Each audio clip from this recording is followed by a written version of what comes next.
Do you believe in God? Do you believe in doing right? Do you love those around you? Do you push positivity? I was like, man, I'm always going to be connected to that guy. Boring is predictable, and predictable equals profit. You never know what you're going to get from somebody, but you also never know what they're going to say that's going to speak to someone else. I'll interview someone and someone will reach out to me and be like, man, I didn't know I needed to hear that today. The difference is like wishing is, well, I really like for this thing to happen in life. I really like for my life to go this direction, but not taking any action towards it. Hope, on the other hand, is, okay, I'd really like for that to happen in my life. I have no guarantee of it happening, but I'm going to believe that if I work towards it, that I'm going to get closer to it. Treat people with the same level of respect and dignity and learn about them as a human being. And then everything else is a bonus. And that's what's changed my life over time.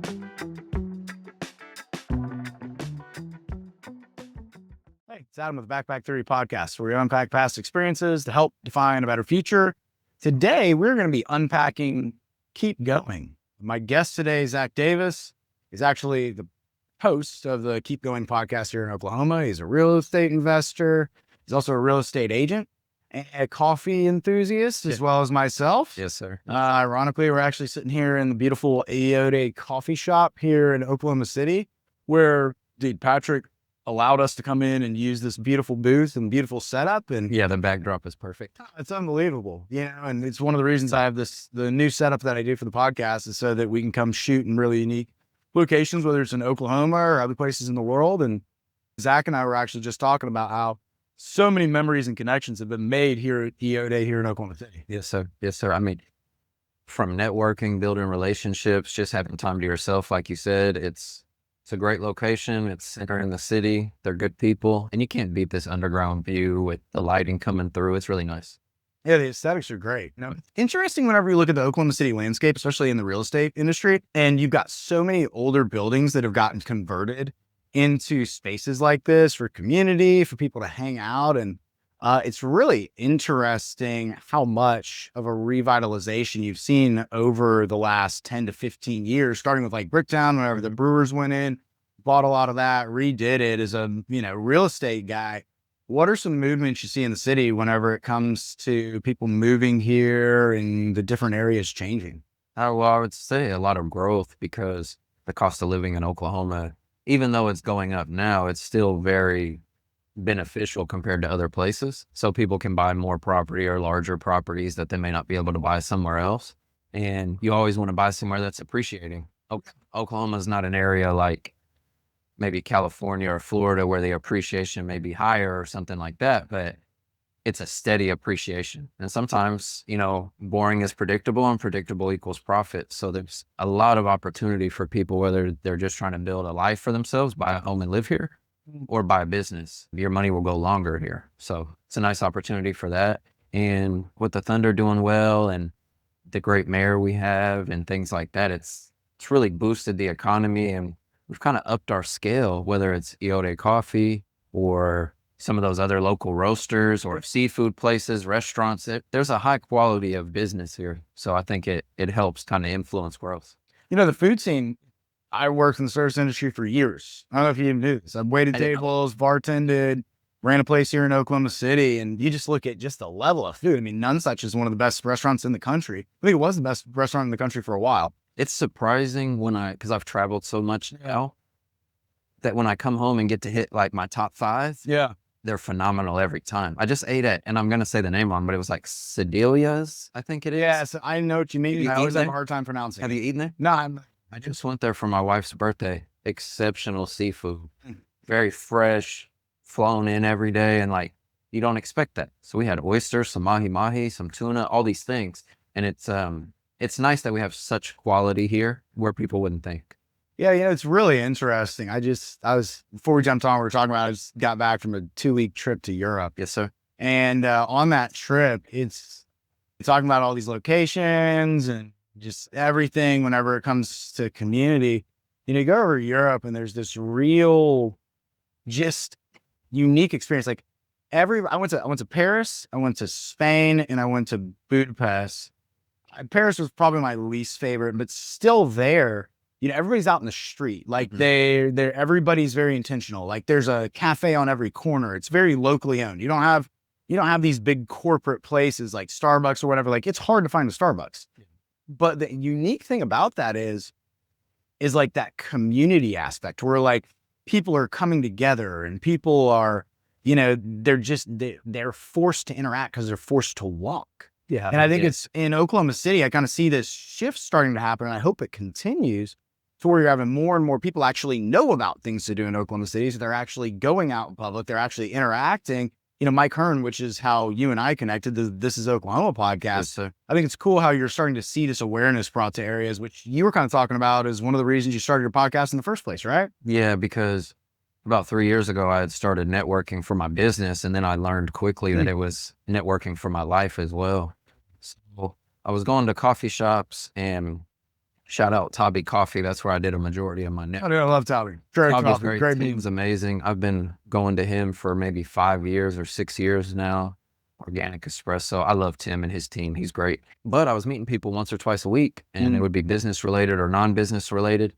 And I learned that through the conversation, not only the benefits that we can give each other business wise, but learning each other's story and really connecting was pushing forward in other areas. So I started doing that, and about over that 3 years of networking, I was also going on people's podcasts, and people would reach out to me and say, hey, you should start your own. I like, listen to what you have to say, because I try not to be, married to my ideas or like absolute thinking. I want to be open and understanding, and I just like to learn. So then I took a risk on starting the podcast last year, July 1st of 2024, and it skyrocketed those conversations. I was already doing it regularly, but doing it on the podcast has been another level, and I've really enjoyed it because, like I was telling you earlier, you never know what you're going to get from somebody, but you also never know what they're going to say that's going to speak to someone else. And that's been the coolest thing. I had an interview the other day with my friend Cam Smotherman, and it'll be dropping soon. And he's a real estate investor, changed his life around. He's also a fitness trainer and coach, and he has like a really big movement in the city of outdoor workouts and things like that. It's verified athletics. I interviewed him, and then my friend Tariq, he's a tattoo artist. I was planning on interviewing him as well. He saw I posted Cam, so he reached out to Cam because Tariq runs marathons and Cam does all this training. So he's getting connected with him to do more training. And that's one instance, but it's just every time. So it's been really nice. I mean, I'll interview someone and someone will reach out to me and be like, man, I didn't know I needed to hear that today. My stepdad the other day, I love him to death. His name's Nathan. He called me and was like, hey, I just listened to your episode with Tanya, and she's the owner of Skin OKC. So she does tattoo removal and a lot of other esthetician style stuff. I don't want to get it wrong, but I know she does a lot at her doctor's office. He loved listening to her because they were about the same age, and a lot of struggles she had went through her journey, he could relate. You don't know that. I'm not going to be able to guess that. But he literally called me and was like, son, I really appreciated that. It meant a lot to me to hear her. You just never know where it'll go. And now I'm sitting here with you, and we're having conversations on the phone before, and we're texting while you're in Budapest, and I feel like I know you, and it's just based off connecting through the podcast. And now we can have a relationship that goes further. So it's really rewarding, if anything. It's really good. Yeah, I think that I hear a lot of people, just everywhere in the world today, our depression rates are like, in the United States, like over 50% of Americans are on some kind of SSRI or antidepressant. And if not, they're on Adderall or they're on both. Yeah. Or they're smoking weed, or they're doing something, which I don't have a problem with any of those things if they're used correctly. But whenever like that becomes your crutch, whenever I'm talking to people, it's like, well, why are you doing that? I just feel so lonely. I feel disconnected. I feel like there's nobody I can talk to. I feel like there's no community. I think in the United States specifically, especially like places like Oklahoma, where you drive everywhere, you don't have to walk as much because it's not as concentrated. It's very easy to fall into this trap of, there's no way I can build a community. There's no way that I can build connections. And my response to that is like, no, you just have to go find it. You have to be very intentional about it. But once you become kind of one of those, that's where you actually start seeing the reaction whenever it comes to community. You start bringing awareness about the things in your direct community that are different. And so I think so many people are so focused and they fall into the trap of like, well, there's nothing to do here. If they took that same energy of there's nothing to do here, that same energy of, well, I don't have a community, and they just put that with a little bit of intentional efforts, I'm like what you're describing into, well, let me go meet people. Let me go create that community. Yeah. Then all of a sudden it manifests in your life. The Talby coffee guy, for instance, there's stuff like the Oklahoma City Farmers Market and then the public market at Scissortail that a lot of people aren't even aware exists on a weekly basis in Oklahoma City. There's a lot of places like that. If you put the effort into finding it, that's where I first met them. I was walking around Scissortail Park. They were there with coffee. And then I have literally followed their journey from their first location over on, I think it was Council. on Council, Yeah. right? And then as it followed along, now they're, in Right that on North location. Main. And they're expanding. Yeah. It's been successful for him. And I think that's so true. I didn't know when I was doing all those meetings up front, that's what I was creating. I thought I'm creating a good name for myself and a reputation because I do business the right way and I want to have like-minded people in my circle. But I didn't know it was going to expand so much. So whether it's going to a shooting range and doing pistol training and interviewing the guy that just did the training for me, his name is Lou Renova, or him connecting me to someone else, or Mike Hearn connecting me to you. Like I said with Jake Keys at Skydance, it's just all these connections that seem far away, but then once they're connected, it seems like how did that not happen sooner? Yeah. It's meant to happen. Yeah. And I mean, some of that's God, right? God, like Mhm. there's divine orchestration to where Just he's gonna point you where you need to go at the moment you need to go. If you intentionally are looking for, hey, how is God interacting with me? That also takes a lot of intentionality. Yeah. And most people, I feel like we live in a distracted society to where this thing is constantly on, right? And it's, it's fascinating to me how the majority of human beings, and I saw this statistic the other day, if you look at your life in weeks, there's actually this calendar you can buy. It's one of the most, during my training, my coaching trainings, I show this to a bunch of people whenever it comes to managing your time. If you look at your calendar in weeks, right? And you look at like how much time you're going to spend driving, how much time you're going to spend on personal hygiene, how much time you're going to spend at work. You compile all this stuff together. You get like maybe a third of your life to do what you want with it, free time. And right now in the United States, 93% of that time is going to be spent online. Yeah. By human beings. Like, Yeah. and how we've kind of fallen into this trap to where like this is end all be all, but then we want to complain about not having human connection. Whenever, if you want to connect with humans, like just start having a conversation, just put this thing down for a little bit, sit down across from someone and have a conversation. And you might be shocked at what you can learn and who you can run into. And then also how, as you were talking about earlier, God might use you to impact someone else that is looking for the exact same thing that you're looking for as well, which is community. Yeah, 100%. And I think it's beautiful because it can be a sit down like this, or you can fall into talking to someone for an hour at your local coffee shop, or it can be 5 minutes or 30 seconds. Yeah. But you still had an interaction. I remember being in Bristol in the UK, and this old woman just looked so beautiful in her purple jacket. It was like so fancy. Like she just looked so good. And I was like, hey, you look beautiful and your hair looks great. And we love that jacket. That's one thing. But the way she lit up, that was all that mattered. Like I wanted to say it. My wife wanted to say it. We said it. She lit up and now she's going to have a better day. And not because of us having any intention of her reacting a certain way, just being open and giving our truth and then moving on. Or, I mean, we were in Penzance, which is at the very south of the UK, where it's like beachy. And we sat in a coffee shop and talked to this lovely guy with his little dog for an hour over espresso, just about life. He grew up there, but he travels a lot. He does this. Found out the nice fish place we had ate at, because it's on the coast, the night before, he's the one that gives them the fresh fish. And he's been doing it for 30 years. And that's just from us asking him a question in the coffee shop. So God and the universe and divinity, all those things, at first it seems very surprising. And then once you're in tune with it, and I guess not necessarily looking for it like it's owed to you, but looking for it because you know it's natural, they come up more often and you're not as surprised. That's right. Yeah. You get these blessings along the way, whether it's a nice conversation or someone holding the door or a free coffee or whatever it is. You get these little blessings along the way. And I think that's been the coolest part of connecting, whether it's something like this or someone in passing. So it's just been nice because I've always loved those who are close to me, but now I've been more open to give love to other people that I may not be connected with, or I may only talk to once, but I just try to be authentic and give them how I feel. And it's been paying me back tenfold. Yeah. And it pays you back, not necessarily monetarily, but it pays you back in love, kindness, peace, Experience, all of that. all those things. Right.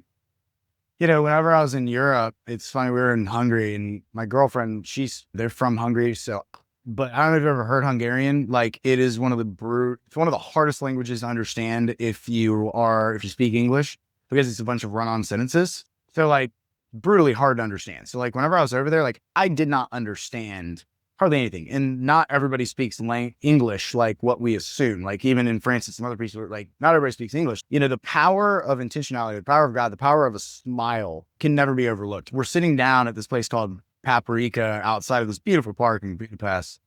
And whenever we're sitting down, we're outside because everybody eats outside there, right? Like there's tables outside. Like that was it's popular now, pandemic wise. Like everybody sits outside and eats. Like very like if the weather's nice. So we're sitting outside on the patio. And this little old lady, she's walking down the street and we're in the middle of a conversation. And I just look up and I just smile. And like, she just kind of looks at me like, what's wrong with you? And then keeps on walking. I just keep on smiling at him. And then she walks inside. She walks back outside and starts talking to my girl and friend in Hungarian and just tells her how much she appreciated just me smiling at her. Especially in that part of the world, not just Hungary, but just Europe in general. Yeah. There are a loving culture. But when you grow up in, are you from here? From Oklahoma. When you grow up, Virginia, Oklahoma, yes. when you grow up here, you're used to, yes, ma'am, no, ma'am, hold the door, thank you, smile, smile, smile. In Europe or the UK or wherever, it's not always like that. It doesn't mean they're hateful people. Yeah. They're just usually more on their timing. Yeah. So when you can shake that, it's really nice because they don't get it as often. Yeah. Now they get a lot of love and community and they have a lot of connection and that's important to them. But in passing, it's a lot of passing. Yeah.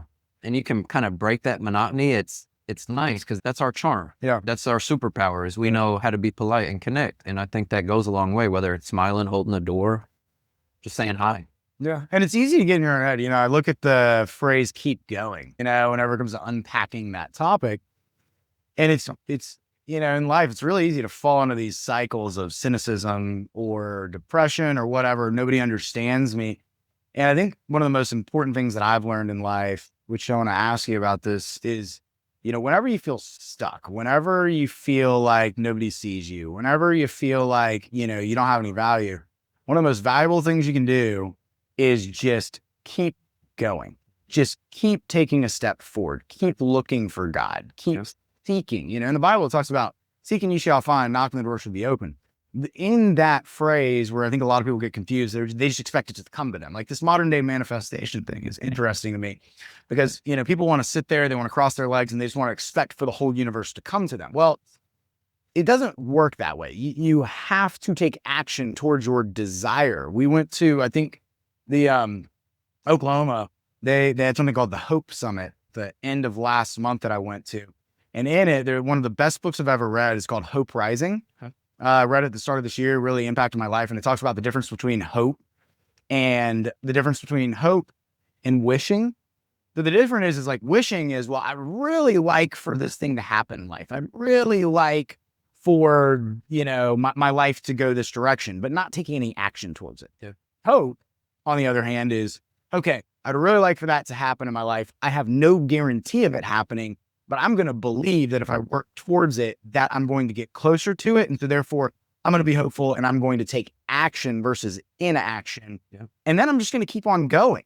And what's crazy is they have a lot of research now to where if you just keep on going in life, you just keep on working towards what that desire is, what you feel like your calling is, it has a tremendous amount of benefits. And I know in your life, you know, we've talked a little bit about mental health.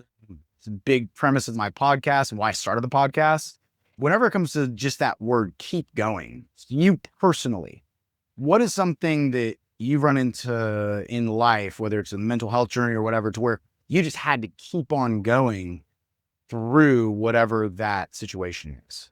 Yes. All right. There's a lot of points. You don't recognize them always in the moment, but as I've gained wisdom in my young years, I can look back and notice moments. And, you know, one that pops in my head is basketball. That was my first love. I started playing basketball in 6th grade. I was a chubby fat kid. In about a year and a half of playing basketball, I got skinny enough to wear a tank top and like I got all this confidence and I actually got friends that accepted me for who I was because I could play basketball. And it wasn't like I was not the loser because I always had friends, but like it was just a lot of acceptance in that community. And I worked so hard for it. When I look back, I'm like, I can't believe he played 20 years of basketball just so dedicated. It's what I wanted. But the moments where I had to keep going is no matter how much work I put in, and it could have been attitude related, skill related. I don't know. I try to be mature about it, especially when my wife talks to me about it. But, I didn't get a lot of playing time. So junior high, I didn't play a lot. I remember one play in junior high where me and my best friend were on the court at the same time. His name's James. And I remember him getting a steal and throwing me a bounce pass. And I got a nice layup on a fast break at halftime. And that was probably the only time in 2 years of basketball together, even though we played probably 10,000 hours outside of organized ball together. That was the only memory I have of him in a game. And so I didn't get a lot of love on that. I got a lot of love from my peers, but not by coaches. So high school, didn't play a lot. But out of my seniors in high school, there was only 3 of us that went to college, me and the 2 stars, Brandon and Tilford. Those are 2 of my friends. So the guy that never played was one of the 2 or one of the 3 that went to college. And I played 3 years of college basketball, and there were so many moments I could have quit. And there were moments maybe I should have quit, but I just couldn't. I told myself I was dedicated to it. And then after college, I got into real estate and new home construction. And what's crazy is when I went to my first interview, the guy that interviewed me is actually who I'm working with now at Local Guy Buys Houses, the investment company I worked with. But he interviewed me and he's like, "You're not ready." So then I had to leave. And I'm only, I'm fresh out of college, not figuring out what I'm going to do. So I wait a month, go back. He's like, "Man, you've changed so much. You're ready." I get hired. So I start working new home construction with one of my best friends, Tez, that got me into real estate.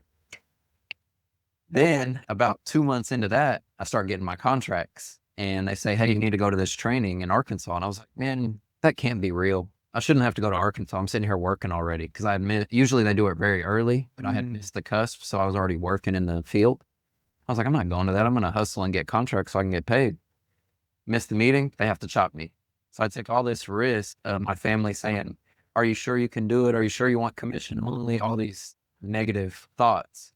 And then I go and then I get fired. It's like one of the first jobs I got fired like that from. And I was like, "Oh man, what am I going to do?" And at the time, I thought I was fine. I just went through a downtime and then jumped back in. But when I look back, it was a depressive state because I just felt like a failure.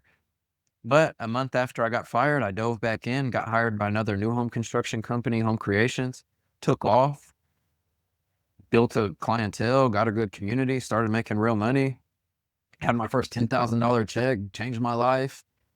And then I got approached again by Tez and his partner at the time, Kevin, right after I got solidified.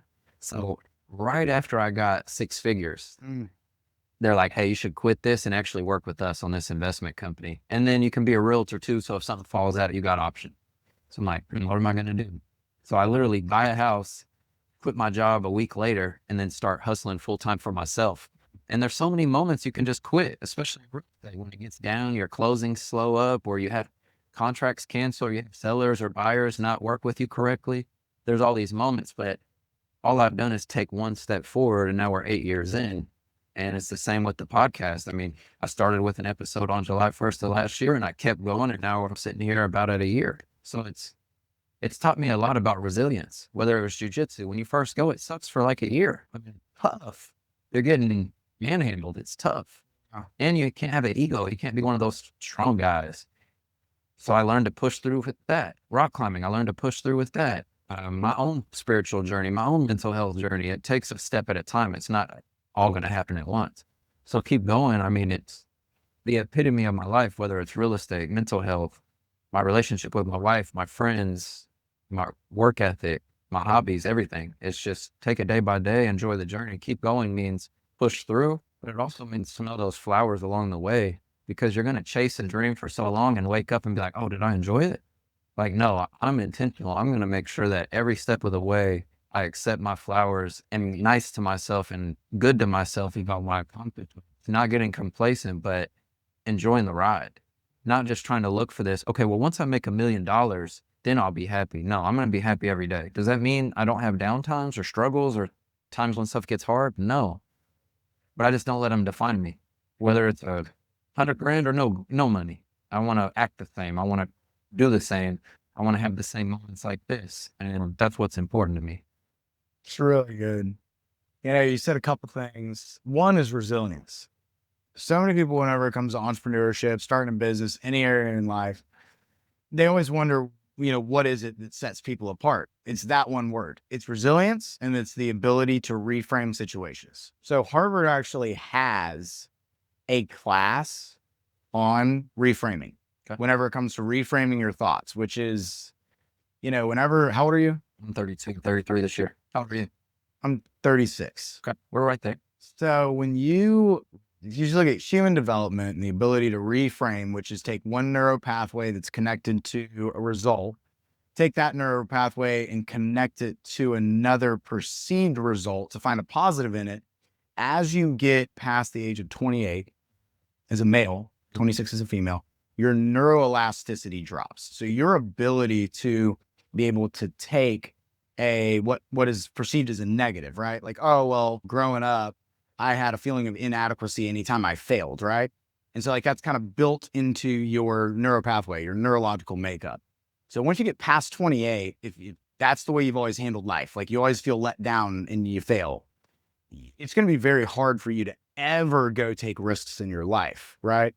And so what builds a strong entrepreneur, a strong person, a strong individual, whenever it comes to longevity is, for 21 days, if every single time you fail or every single time you get a no, you just keep on going. But previous to that, you stop. You just keep on going. After 21 days, you'll start, whenever you run into friction or run into something uncomfortable, your brain, your mind will start actually recognizing that, okay, now instead of just giving up after no, I'm going to look at that as an opportunity to learn.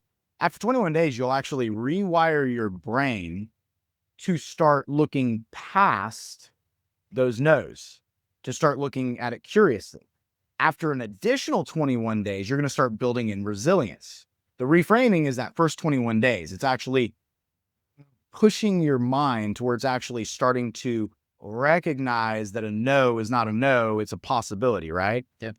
And then the additional 21 days after that, you're going to start building resilience to where, okay, I'm just going to keep on going past the no every single time. And that's the way that I'm going to start living my life. And then after 90 days, it becomes a habit.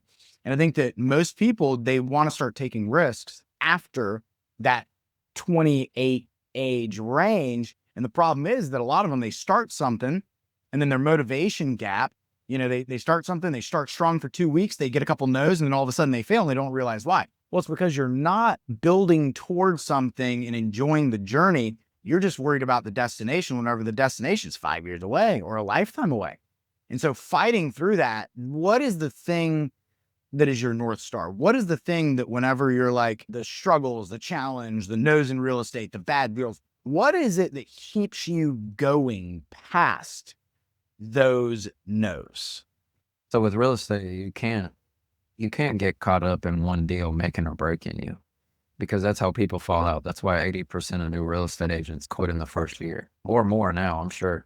But you just want to do right by people, have enough conversations and provide solutions to whatever type of issue it is, whether I'm buying a property for my portfolio or I'm helping somebody sell their home or buy a home or whatever it is. Just operate correctly, do them right, solve those problems, and over time, those seeds will grow. And I think some people get caught up in one or two transactions and why me, victim mentality, like you've talked about. But I'm 8 years in, and as soon as I decided about a year and a half in that I was going to just dedicate myself to being as authentic as possible with my clients and try my best to provide value and live with the results, whether they use me or work with me or don't, then everything's averaged out. I've been 5 years, no, 6 years this year in July. It's crazy. 6 years now that I've been working for myself, and, I can't see any other way. And it wouldn't have happened if when I had a down month, I freaked out, especially in entrepreneurship. You may have like a 40 grand month and then a no grand month for 3 months in a row. So there's all these ups and downs. I think that's something that's helped me along my journey as well, is there is stress, but you kind of realize it's going to be okay as long as you put in the work and take the action, like you're saying, and just living with it and understanding seasons. So right now, if the season is busy and deals are closing, then lean into it. If the season is slow and you're getting time with your family or extra breakfast with your wife or more walks with your dog or more time in nature, that's what the season's calling for. And a lot of people don't get that opportunity because they do work a 9 to 5, which is fine. It comes with benefits. It comes with a good pay. And if you love the job that you're doing, then it's good for your story. Wow. But for me personally, since I am an entrepreneur, I get to lean into those up and down times. So I'm able to do this in a morning with you at a coffee shop where maybe wouldn't be able to do another way. So I told myself a long time ago that at the end of every day, I just have to tell myself I'm okay with what was completed that day, what wasn't completed, and how I operated, and just live with that. Because you can always do more, you can always do less, you can always criticize yourself. Yeah. But just take the day, take it what it is, spend that last hour at the end of the day with your family, read a book, whatever it is, go to sleep, get good rest, wake up the next day and keep going. And I think that's the only reason I've been successful. Of course, my action and my skills and conversation and studying, all these things matter. But every morning I never wake up mad. I always wake up, even if I'm slow, I'm ready to go. And I handle my business, whether it's all business or it's a day with just my wife and we get to go have coffee and then climb all day. And then I handle some deals at night. I just take what's given to me and I handle what needs to be handled. And I think that's what's helped me along the journey the most is some consistency and some grace when it's going one or the other direction. Now, that doesn't mean don't be market proof and just accept failure, but understand that stuff comes in waves and capitalize when you capitalize and take advantage of the other stuff when you can too. So It's good. Earlier you said something interesting, which I think a lot of young people that want to get into entrepreneurship and they want the freedom in life and all that stuff. They start looking at the reason they want to do it is the cars. The reason they want to do it is the money. The reason they want to do it is, they think that it gives them an unlimited amount of freedom. If you were going to define success, like your definition of success, what would that look like? for me, it's pretty simple. I want to be happy with myself and I want to do right by those around me. And that's success to me. It's not a dollar amount because I've met people that were way financially ahead of me and I've met people that are way the other way and I've had good and bad experiences with both. And it's truly my definition of success. Am I happy with myself? Am I happy with my journey? And am I doing right by those around me, whether it's loved ones or just connections like yourself? And if I'm doing that over 80, 90 years, 100 years, whatever, God willing, that's successful. How many connections can you make? How many experiences can you have? I mean, do I want to drive a fancy car and all those things? Like, yeah, let me go rent a Porsche and have fun for the weekend. But it doesn't define me. My experiences define me. At the end of the road, when I'm sitting there on my bed, hopefully dying with my family around me, I want to sit there and be like, that was a good movie. I did a good job. That was a good movie. Dude, I love that. I think that, what I find I do purpose coaching and business consulting because what I have found, it's very interesting. I found in my own life multiple times, and unfortunately, and it's something I'm still going to work on until the day I die. We're so fixated on the title, even the word entrepreneur, like we're so fixated on, well, that's the cool, trendy words. I want to be an entrepreneur. Okay. That's cool. But like, what do you do? Like whenever you go to an event, right? The first thing everybody asks, well, what do you do? And what's the first thing people say? Well, I say a title. It's just, well, I mean, I'm on this and this. And then, most people that are asking the question are sizing the person up as they're saying that, saying, well, how do I stack up versus that person? Or how do we benefit each other? How do we benefit each other? Right. It's a fiat system, right? Like it's a very like, how financially can you help me? But it's all based off of titles. Like it's a fake bravado. And that's why I like, and I didn't mean to cut you No, off, go for it. but that's why I like, when you asked me before we started and you're like, tell me about yourself. I can drop the titles of what I do, but you're not going to know me unless you know me. And that's why I leaned more into what I like to do for fun, for work, how I like to treat people.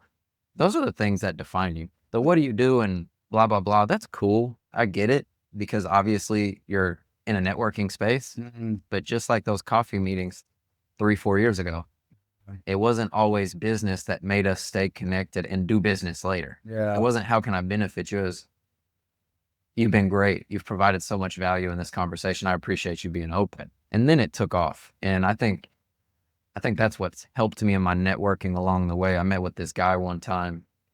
You may have heard of the event, but it was OKC Evolve. It was one of the biggest real estate events last year. My friend Tez had thrown it, and he had a lot of, very successful people. I got to speak at it, and he had other people fly in to speak at it. And one of them was Carlos Reyes, and he has real estate companies, other companies, consulting, all these things. He's a successful guy. But I got to meet him over here at Stag because everyone was going over there to smoke cigars after the meeting. And I got to meet just him and then his two camera guys for like 20 minutes before. And I've told this story a lot, but it was nice for me because this guy, probably a millionaire, maybe more, I don't know, very successful. But our conversation was only real stuff for 20 minutes. How do you treat your family? What's important to you? Do you get to go to your daughter's practices? Are you in your nephew's life? How's your diet? How's your mental health, your physical health? That's all we talked about. We didn't talk about KPIs and cash on cash return, all these terms. We didn't talk on it. We talked about how do you operate as a human being? Do you believe in God? Do you believe in doing right? Do you love those around you? Do you push positivity? I was like, man, I'm always going to be connected to that guy. Yeah. Whether we see each other again or not, even though we've talked, because at that moment, I didn't allow myself to feel inadequate or less than. Someone that has an ego is going to go in there, well, I only made X amount of dollars. He made this much money, so I can't really talk to him. It's like, man, he puts his pants on just like you. Have a real conversation. And that's what's changed my life. Like I said, no matter if it's someone going through a struggle on a house I'm buying and they're at the bottom of the bottom financially and the house is torn up and they're embarrassed and all these things, treat them the same as you would treat the CEO of some company that you're trying to be fake for. No, treat people with the same level of respect and dignity and learn about them as a human being. And then everything else is a bonus. And that's what's changed my life over time. That's good, dude. Yeah, I look at it as, people ask me like what I do for a living. Like which is so weird for me to say is purpose coaching. And everybody's like, what in the world is that? Like, how do you even, and I'm like, well, I mean, what I really do and what I'm really passionate about is helping people break unhealthy automation. I love that. So we, in society, we go into like these automated conversations, right? We go into these assumptions and we go into these like, well, I'm just going to let my ego, my false self basically be what everybody perceives because social media and, the world tells us what you have is who you are. And it's not true. Who you are is not even what you do necessarily. Like who you are is the person that inside of the depths of your soul that only God sees. That's who you are. How you treat other people. As you said earlier, your experiences, how you treated the barista. One of my favorite things to do is at coffee shops when I order a coffee, if it's not busy, is I'll walk up to the barista, order my coffee, and then I'll just say, hey, what's one thing you learned yesterday? And lots of times they just pause and they don't really know how to respond because I'm not treating them like a robot. I'm not treating them like some person that, is just taking my order and giving me coffee. I'm actually asking them a question to connect with them. And typically what ends up happening is they stop and for a second it's uncomfortable. But then after you kind of probe a little bit and kind of let them know, hey, I'm just trying to see you as a human. All of a sudden the walls come down and the next thing you know, like you learn something. And I learn something all the time. The other day, I learned from a barista at a Prelude. I was at Prelude and I was talking to the barista and I was like, hey, what's one thing you learned yesterday? And she stops for a second. She's like, did I learn anything yesterday? I was like, oh, come on. I mean, you look sharp. We made coffee. We must have learned something. And so she ends up going, yeah, you know what? I actually did learn something. She was like, I've been meaning to learn soldering like my entire life. She's like, I wanted to do glass art since 2017. And she's like, so like yesterday I got on Amazon and figured out that a solderer is like actually really, really cheap. And I was like, really? And she's like, yeah. And I was like, if you had known that back in 2017, would you have already started? She's like, yeah, absolutely. And I was like, dude, that's so cool that like now we're looking back on it and like reflecting on that. Like, what have you learned? She's like, well, I guess the lesson from that I've learned is, anytime you have a thought about chasing a dream or a desire or whatever, actually look into it versus just assuming that it's unreachable. And so that was just such a beautiful moment because I learned something from her. She learned something from me. That's curiosity. That's connectivity. That's, you keep on going. You keep on searching. You keep on looking. And that, in my opinion, is where God will talk to you. You know, if you feel hopeless, you feel alone, like you seek and like you take some action and put some intentionality behind it. And that's living out purpose. That's living out a dream. That's living something larger than yourself. You know, so many times we get into these valleys in life, we get into the depths of despair. If you are climbing Mount Everest, right? Or you're climbing, I don't know if you've ever been rock climbing, or you've been rock climbing, but you go climb a Yeah, I haven't mountain, been right? outdoors yet. You go rock climbing, or you go mountain climbing, and like you're hiking up the peak of a mountain, right? Anytime you're hiking up a peak, there's a lot of times you'll go up a hill, you'll go down a hill, and then all of a sudden, like you can't, like you're just kind of stuck in this valley. You can't really see the peak, you can't really see anything else, and so you just get in that valley and just it goes and goes and goes and goes. Well, guess what happens? Whenever you're in the valley, really you're just kind of in the valley.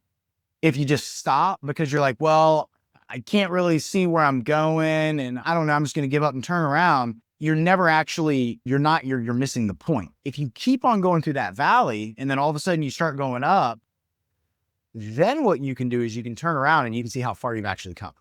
But typically we get in the valley and we forget about all the challenges we overcame. We forget about all the things that we've done. We forget about all the victories, because when you're in the valley, it's really hard, and you just got to press forward.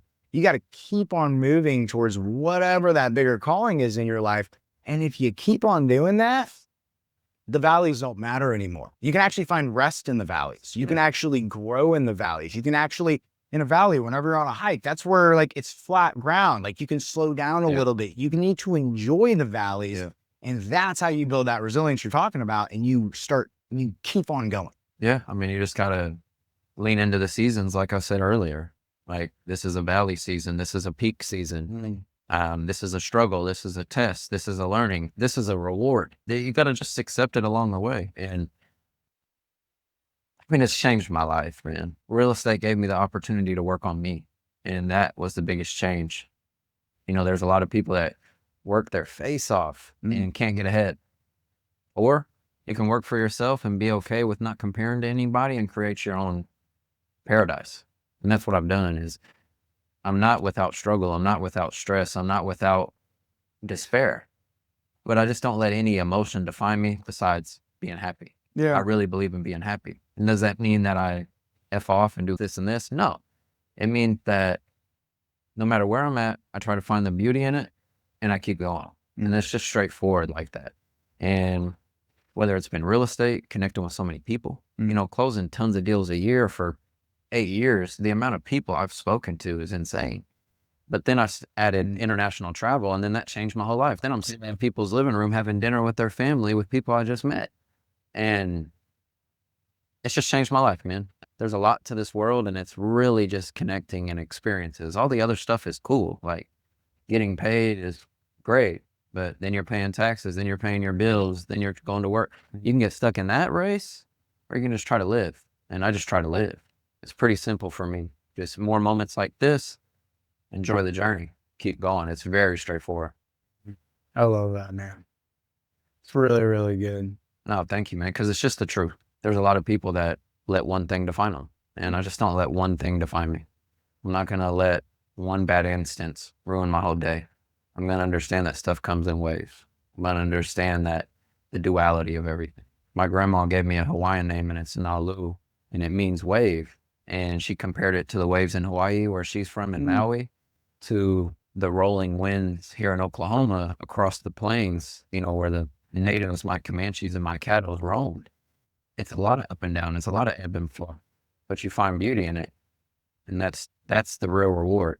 And I think that's taught me a lot along the way, is being okay with ups and downs and find beauty in it and always taking action, like you're saying. That's really good. Speaking of your, Native American heritage and Oklahoma being really deeply rooted in that, whenever it comes to the word culture, community, you look at the United States and it's a pretty young country for multiple reasons in relation to what modern America is, not based off of what Native American is, because that goes back so far, right? I'm reading a book on it now. I mean, it goes back. And so you look at like culture here in the United States, and there's not really like a defined culture, but you look at the Native American roots and like you look at the way that they practice and the way that they live their life. What are some things, that you would want someone that lives in Oklahoma or abroad, whenever it comes to, if they come to Oklahoma or understand about Oklahoma, that you think is important for them to know about Native American culture in relation to Oklahoma? Well, first I'll speak to what I've learned along my journey. And my grandfather, Jackie Davis, he was all about family and spending intentional time together and having a meal and being polite and having manners and just being family oriented. And I think that's really big in Native culture to have intentionality with that. And his brother, my Uncle Tommy, when he passed, we were reading some of his words that he had written down, and he was talking about that bird flying by, that's God. Seeing that beautiful scenery, that's God. Looking at that beautiful lake, that's God. Kissing your wife at the end of the night, saying goodnight, that's God. Like there's all these moments of God just blessing you. And I feel like in Native culture, that's something that they're very in tune with, the creator, spirituality, loving the earth, just not rushing through. I mean, it can be as simple as after it rains, grabbing the worms off the street and putting them back in the grass because it's not their fault. They got washed to the street, but they're going to die there. So give them a helping hand. The other day, my wife and I saw a turtle in the middle of the road and we picked it up and put it in the water nearby. Now, does that mean we're saints? No, that just means that they're a living organism as well. I don't want to disrespect it. I don't want to smash every ant I see. I don't want to disrespect life. And I think that's big in Native culture. And another thing is, as far as Oklahoma goes, a lot of natives were forced here on the reservations with so much land that they were roaming before because no one owned land until you get to this day and age. But they would roam all these states and then they're confined to one area. So it's a blessing and a curse. It's a blessing that Oklahoma has so many natives, but it's a dwindling population. And there's a lot of areas that don't have that. You were saying abroad, they don't see natives. They have never seen natives. Like, I get asked, are you Mexican? Like, no, I'm Native American. Like, oh, we've never seen Native Americans. We don't see braids. You don't see powwows. We don't hear the drum. And I think that's important for people to feel, especially if you're in Oklahoma and never been to a powwow. Yes, there's a lot of commercialization in them today, but hearing that drum and watching people dance and dressed in that regalia, it's powerful. And I think it's good for people to hear. I think you learn a lot about culture, and it's an oppressed people that still have a lot of love to give. And they're not just alcoholics or just people that live on a reservation or just broke or bad habits. They're beautiful people with stories and things that you could learn that you have no idea of. And I think that's the beautiful thing. And it just, for me personally, it gives me an identity that a lot of people don't have. Even myself, I have to dig deep on my mom's side. Like, where are our white side from? She's like, oh, well, ask your grandma. We have to dive deep and figure out if it's Poland or all these places, right? But on my dad's side, it's like, no, we come from the Comanches and Caddos. Caddos are from Louisiana, Texas, Arkansas. Comanches were all the way from Wyoming down to South Texas.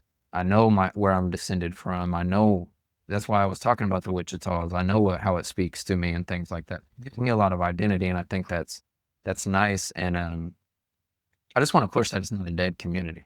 I'm not the spokesperson for the Native American community, but I know I'm proud to be Native. And as long as I do that, as long as I push my culture and as long as I push my traditions, and if someone comes over to my house and they're peaceful and I want to, and I give them a sage blessing, or I tell them the importance of an eagle feather, or I tell them some of the ceremonies, or I pray with them, or I tell them Native words that mean certain things, that's my little part to push it forward. And I think that's important because sometimes they have a negative connotation or no connotation at all. So that's what I would want people to know is take the time, go to the First Americans Museum and see some of the history, learn about the tribes that are in your area, take the time to learn about it because there'll be a time where maybe that's gone. And I think that's a reality. So I think it's important to take advantage of those things while you've got them. I love that. The thing that's really interesting about culture, hey, I'm big into like passing down generational curses or generational. Whenever you look at like very like old cultures, not like United States culture, it's not even culture for goodness sake. It's like a mixture of a bunch of different things. Yep. Like when you look at these old cultures, one of the things I really love is the word grounded comes to mind whenever you're talking about like, appreciating the raindrops, appreciating God in everything, Yes, like sir. really living an intentional life and just slowing down. Yes, sir. Whenever you don't have that backdrop, you don't have that security, you don't have that backing, it's very easy just to rush through life and not to slow down and just realize where you've come from. Yeah. Appreciate how far you've come. Appreciate little things like the turtle in the road, or looking at the water and realizing how many other people have seen that, and how many other people have been blessed by that. And I love that whenever it comes to the way that you describe like Native American culture. And that's something that I think that all of us should strive for, is understanding other people, not assuming. You're right. You look at the average person, they think about the Native Americans, well, they're kind of they're people that like, so they got, it's like, oh, like, dude, like, we assume a lot. It's the same thing as traveling abroad. It's hilarious. I'll ask people, I'll be like, I'll tell them I went to Europe for 2 weeks. Like, oh, that must have been really expensive. Or you must be a really wealthy person. I'm like, dude, no, like the whole trip cost me less than like going down to Pensacola, Florida. And they're like, what? Yeah. And I'm like, yeah. And they're like, well, I mean, were you safe the whole time? I was completely safe. But people want to assume, because that's what they have been trained to believe, Yeah. so that they don't have to get outside of their comfort zone. But the second you step out of your comfort zone, your little tiny world that you can control, and you start realizing the world's a lot bigger, that's whenever you start connecting. That's whenever you start truly learning. That's whenever you realize maybe your purpose and maybe God's a lot bigger than your little reality. When you step outside of that and you actually start genuinely wanting to understand other people, wanting to understand cultures, that's whenever you realize how big of an impact you can make in this world. And the fact that your entire life is literally just made up of experiences. And then ultimately your legacy is left based off of the impact that you made on other people's lives, regardless of where they came from and regardless of who they are. But dude, I love that whenever it comes to how you describe the culture. I have not been to a powwow, but I'm going to go now, and you're going to have to invite me. Yeah, I think you'd enjoy it. Like I said, there's a lot of commercialization in certain things, but things change over time too. Yeah. So you kind of have to accept it. But there's nothing like hearing the drum, though. I wish I would have danced more when I was young. I think I was a little shy and just kind of stuck to my grandma. But that dancing culture is intense and freeing, and that drum is next level. I mean, hearing that drum just bang, it's pretty crazy. I remember one time I was in the woods in Arkansas, kind of having a spiritual experience, and I kept hearing a drum, and I thought someone was in the woods. But the more I think back on it, I'm like, maybe that was my ancestors. So there's moments like that, and just like Native American culture, but nature in general. Nature is good for everyone. There's so many people that have so much monetary value, but don't know how to pack some snacks and go hike. That's crazy. I've taken people hiking before just to try and get them out of their comfort zone. They're like, I brought a bag of chips and a 12-ounce water bottle. I'm like, well, you're lucky I'm prepared, because I'm going to show you what it's like. There's been so many times I've hiked somewhere, whether it's in the mountains or the desert or canyons or whatever. And when you get to a spot and you sit there and you eat your little snack and you're just looking at it, you're like, man, this has been here millions of years. All my problems aren't that serious. I need to be grateful. I remember going to Polidoro Canyon for the first time, and it was by myself, and it used to be historic Comanche land in the winter. That's where they'd camp. And I'm sitting there on Lighthouse Rock, which is one of their big monuments in that park. And if you've never been to Polidoro, it's only 4 hours away, and you should really go, because it's the second largest canyon in the U.S. behind the Grand Canyon. And I'm sitting there on that rock, and I call my dad, and I call my grandpa, who's passed away now, and I call them, and I cry to both of them. Just like, look how beautiful this is. And my grandpa says, I'm glad you're there experiencing it, especially by yourself. Your people were there. So just soak it up. And I'm just sitting there and I'm looking, and the canyons just go and go and go. And you see peaks so far that they're dark black because it's so far away. And you're like, yeah, maybe I shouldn't take myself as serious. Maybe I should make sure to stay grounded, get my feet in the grass, meditate, stretch, drink water, be nice to myself, speak good to myself. Because at the end of the day, you're all you've got. So if you're beating yourself up internally, how do you expect to progress? So nature's done a lot for me with that, whether I'm kayaking, hiking, riding on a mountain bike, riding my motorcycle, riding a horse. There's just so much that can give you a lot of freedom. And I think people get stuck in the phone and money and how I'm going to get the fancy car and the nice job and the certain spouse and all these things. Why don't you just find someone that loves you for you, and then love yourself through the journey. And I think nature and those things can really help with that. It's real, like you said, purpose and not being a victim and mental health. You'd be surprised what can happen if you just spend time outside. And it doesn't have to be as extreme as hiking. Sometimes I'll go sit in a hammock in my backyard and just look at life, see a hummingbird fly by, see a couple squirrels. It's little stuff, but it means a lot to me, is knowing that we're all in tune, we're all energy. So I just really believe in trying to slow down. Now, am I always slowed down? No. Yesterday I had a busy day. I left the house at 8 and all of a sudden it's 5:30 and I'm headed home. It's a long day, especially as an entrepreneur, because you're going to so many appointments. But I understood that I needed to handle what was handled. And then I took time today to speak with you. So I think intentionality goes a long way, and having those moments with nature or your ancestors or God or meditation with yourself, those moments are huge, because you can get caught up in this race, but all this other stuff is fluff. Now, does that mean that there's not good in it? No, there's still good in it, because you can watch the Thunder game and be happy. Yeah. But remember the things that are important to you as well. And that's what stands out to me. It's good. It's beautiful. Speaking of Thunder, because I'm going to drop this after the game, what is your prediction whenever it comes to the Thunder's rest of the season? They got potentially 2 more games. What do you think is going to happen? The last game was fun to watch. I won't lie to you. I mean, I played 20 years of basketball, but I've slowed down on watching it now. I watch a lot more English football or Champions League, those things in Europe. And I have been watching the playoffs now, and it's been fun to watch. In my opinion, man, I would think that they would win tonight, but I'm kind of one of those guys that know the system. I would assume that the Pacers would win today, and then Thunder would come back and win it here. I would think monetarily that'd be the biggest benefit. And I agree. Not to be a Debbie Downer, but that's my true thoughts, is I think they would have a game 7 here. But am I happy for the city? Yeah. And I'm happy for those people being young. I mean, I'm 32. I still feel young, but some of those guys are 22, 23 years old. Crazy, dude. And I love that for them.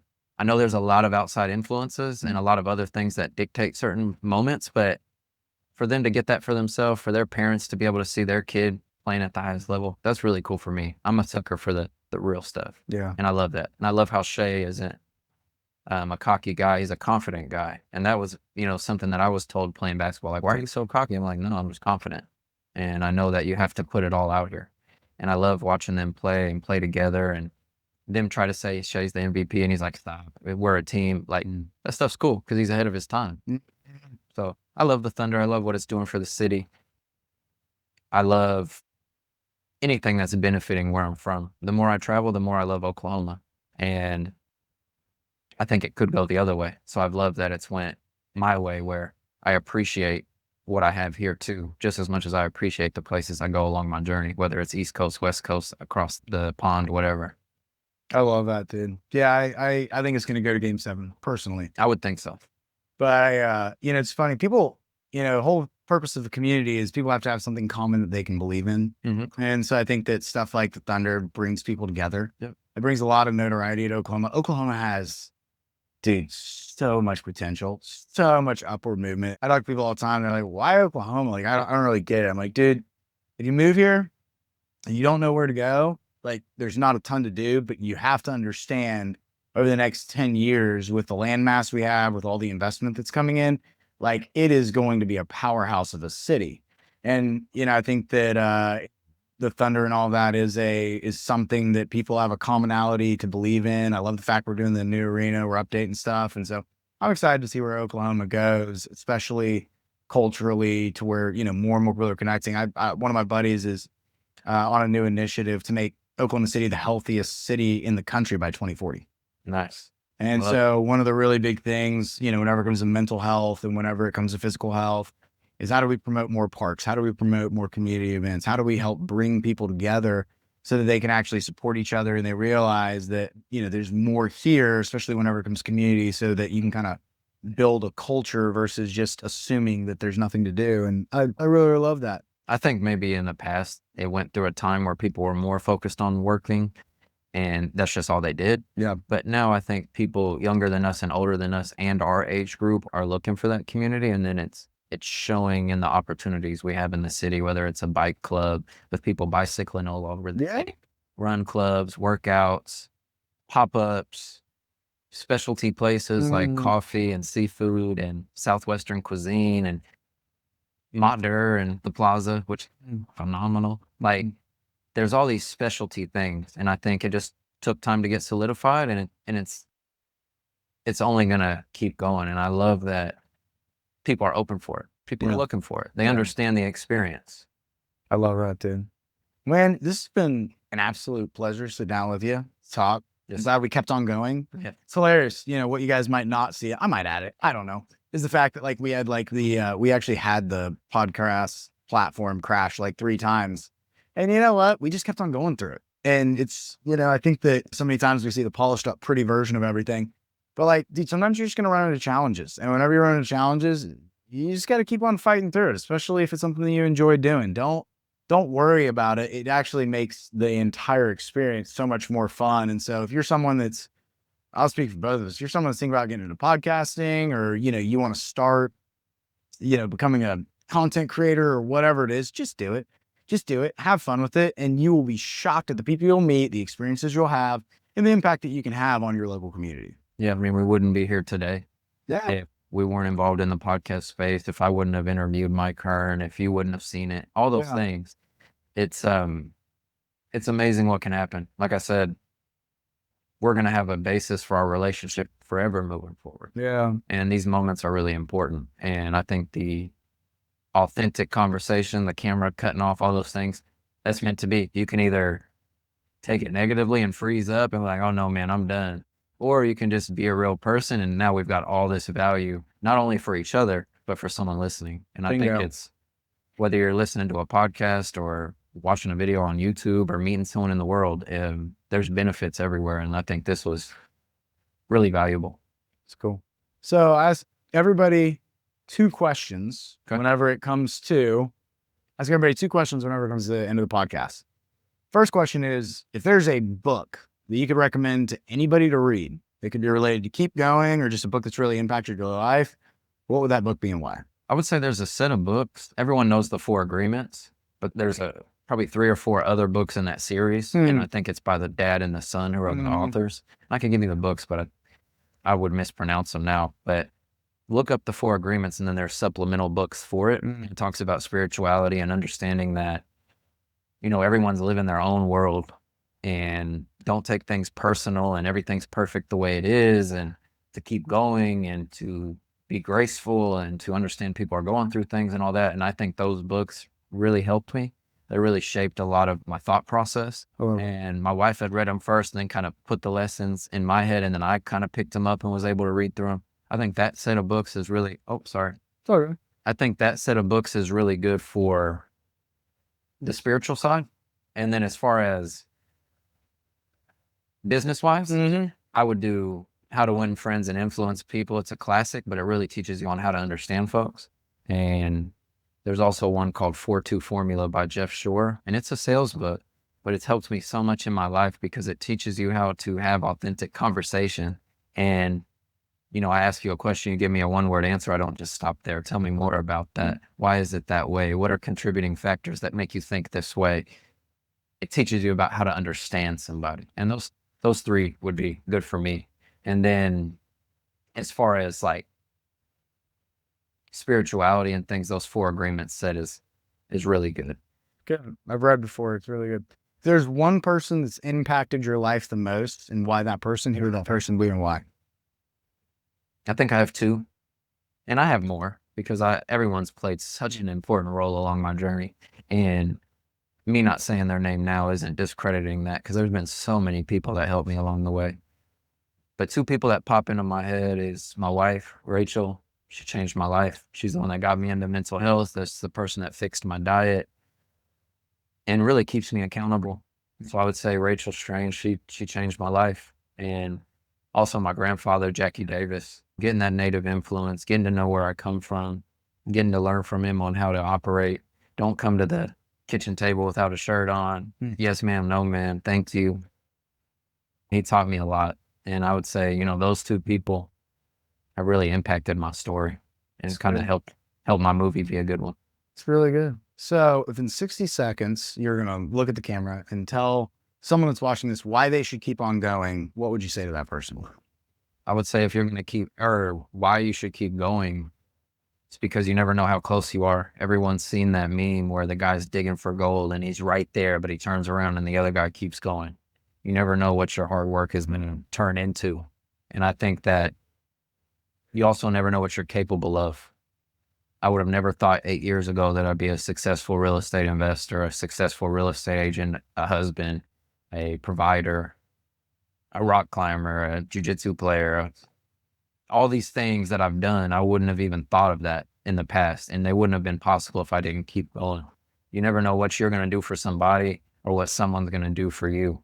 And I think that as long as you're open and trust the process, enjoy the journey along the way, it's amazing what'll come from it. Just like this conversation with Adam, just with all the conversations I've had, they wouldn't have happened if I wouldn't have kept going. So believe in yourself, enjoy the journey, and keep going.